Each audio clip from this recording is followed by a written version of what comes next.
I'm Glenn Colley with the Gospel Broadcasting Network. One of the things I've enjoyed doing through the years from time to time is finding men I think are very interesting or distinguished in some way in their preaching and bringing them to the GBN studio to just talk, just hear them talk about their lives and about stories. One of the things that's greatly interesting to me is the fact that there was a time a few years ago, not too many, when debating was a very common practice. It wasn't uncommon at all for crowds of people to gather together to hear two of their preachers who disagreed about some matter of faith, to debate. And those days, sadly, are almost altogether gone. But there are memories that we need to keep fresh and so much to be learned. And so I've invited Alan Hires to come and tell stories about debates. And in several segments here on GBN, we're going to be talking about the stories of the Hires debates. I hope you'll enjoy them. Brother Hires, thanks for coming over today. Thank you for asking. You've been debating for many years now, and you were part of a great generation that debated much more than what we hear today. Tell me about your first debate. Well, my first debate I arranged when I was 19 years old. By the time the debate actually occurred, I'd had my 20th birthday, maybe about 2 weeks before the debate began. So I was really a youngster in debating during that period of time. And I was a student at Freed-Hardeman College, as it was then. There was a preacher on radio from Jackson, L.H. Brown, who attacked the church almost every week on his radio program. I was preaching at that time for a little country congregation in Carroll County, Tennessee. And Mr. Brown was an experienced debater. He debated some of the greatest debaters in the Brotherhood, including W. Curtis Porter, who was one of the famous debaters among Churches of Christ. And he had a son-in-law that would fill in for him occasionally on his radio program. So the brethren in the little country church where I was preaching said, "Why don't you challenge his son-in-law for a debate? They're always talking about the church. They're always criticizing." So I wrote a letter to L.H. Brown's son-in-law and challenged him for a debate on the things that they talked about on the program. Was he closer to your age? No, they were all older than I was. I was the youngster in the group at that time. But nevertheless, I wrote his son-in-law and challenged him for a debate. I never heard from the son-in-law. I received a letter back from Mr. Brown, and he accepted. So I went to the brethren in the little country church where I preached, and I said, "What do you want me to do?" I said, "I challenged the son-in-law. He didn't accept, but Mr. Brown has accepted. Now, what must I do?" They said, "Accept it." So here I was at 19 years of age, engaging to debate with a very experienced debater. Your brethren had confidence in you, or they wouldn't have done that. Well, I think you're right. They did have confidence in me. And of course, that emboldened me to try to do the very best that I could.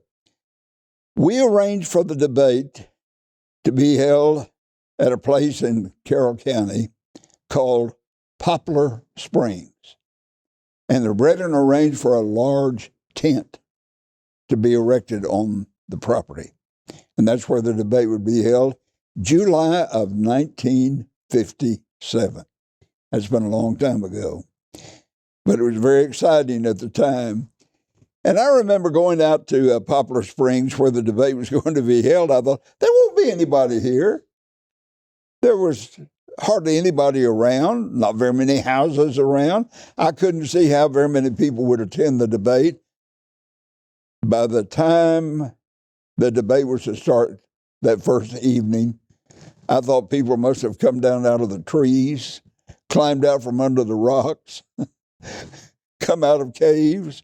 I didn't know where all they came from, but I know this: you couldn't get a seat. That place was covered up.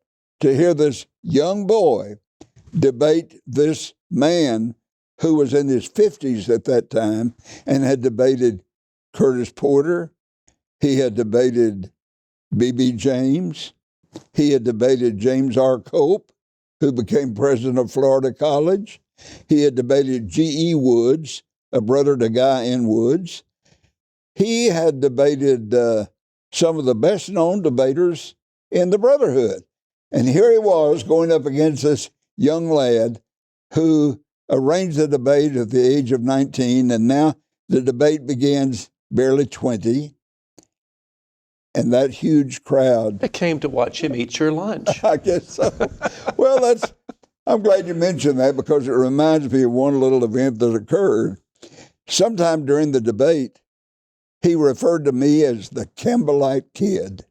You know, they liked to call us back in that day Campbellites, and to allege that we were followers of Alexander Campbell.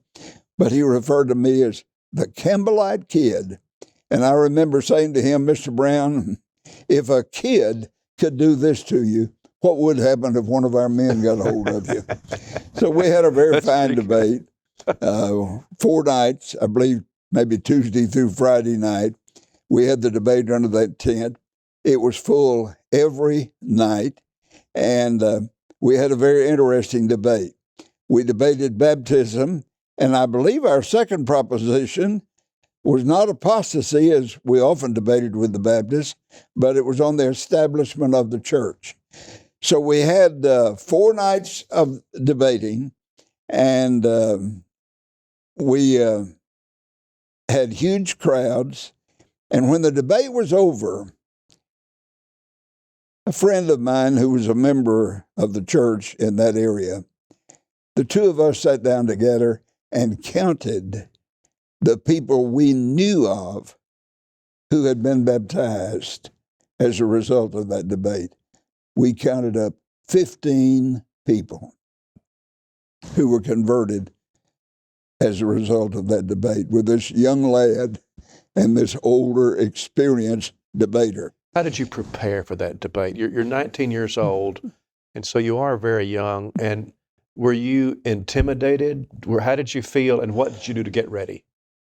Well, of course, I had read debates. I'd read debates by Guy N. Woods and W. Curtis Porter, G.K. Wallace. But I was able to get copies of some tapes of actual debates that my opponent had engaged in. And I can remember sitting down with my pen and my pad and making notes on every argument he made. And I'd listen to them and I'd study them. And that was very helpful, because one thing I recall about the debate itself was when he would begin to make an argument, I was so familiar with it that I knew exactly what he was about to say, and I was ready to respond to it. So we had this very interesting debate. I had one man tell me this. Sometime after the debate, I conducted a gospel meeting for the church in Huntington, Tennessee. That was a big congregation to me. And the only reason they invited me as a young man is because I'd been in that debate nearby. And during that meeting, we had a man come forward, and he wanted to be baptized for the remission of sins. And he told me this story. He said, I attended the debate. And he said, I actually talked out. When you would make a point, I'd say, no, that can't be true. But he said, the more I studied, the more I understood that it was true. But he said, to begin with, he said, if I'd had a gun, I believe I would have fired it.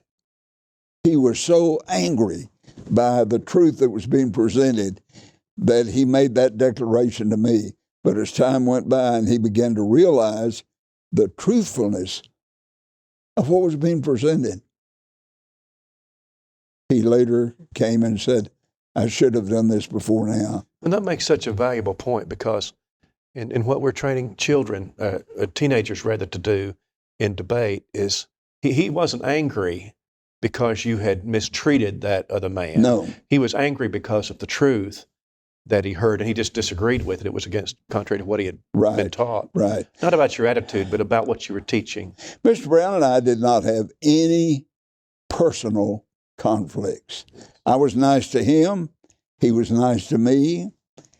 And I saw him a few times after that. We both were always very cordial. So what upset this man was not any anger during the course of the debate itself, but it was the presentation of these gospel truths that he had never heard or never understood. And yet later he was baptized. He was not baptized at the end of the debate. But when I came to Huntington several months later and preached in the meeting,